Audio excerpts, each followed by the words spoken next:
ঈদ মুবারক, ঈদ মুবারক, ঈদ মুবারক। এই ঈদ রমজান শেষ হয়েছে, ঈদের রাত্র চলে এসেছে। এই ঈদে হয়তো অনেকেই ঢাকা শহর এলাকায় বিভিন্ন আতশবাজি পটকা ফুটাচ্ছে। এর মানে এটা আনন্দ নয়।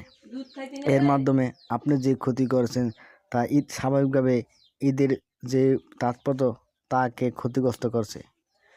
আপনি ঈদ রাত্রি অত্যন্ত আপনার জীবনে খুবই গুরুত্বপূর্ণ একটি রাত।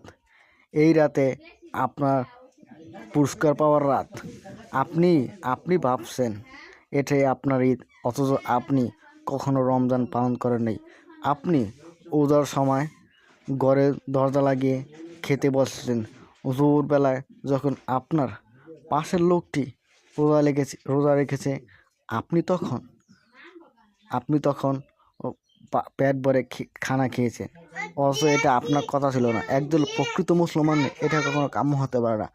আপনি কি জানেন জান্নাতে সুপারিশপ্রাপ্ত দুনিয়া থেকেই যিনি জান্নাতে সুপারিশ পেয়েছেন হযরত উমর ফারুক রাদিয়াল্লাহু আনহুর কথা?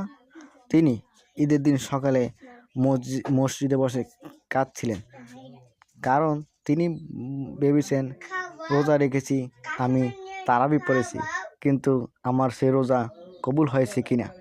অথচ আপনি দুনিয়া থেকে কোনো সার্টিফিকেট পাননি, দুনিয়া থেকে কোনো জান্নাতের সার্টিফিকেট আপনার দেওয়া হয়নি, তারপর আপনি হাসতেছেন। আপনি ভাবছেন আপনার রোজা কবুল হয়ে গেছে, আপনি আজ বড় পুরস্কার পাবেন। আপনি আতশবাজি পটকা ফুটাচ্ছেন, এটা কখনো কাম্য হতে পারে না। অতএব আজ এ পর্যন্ত।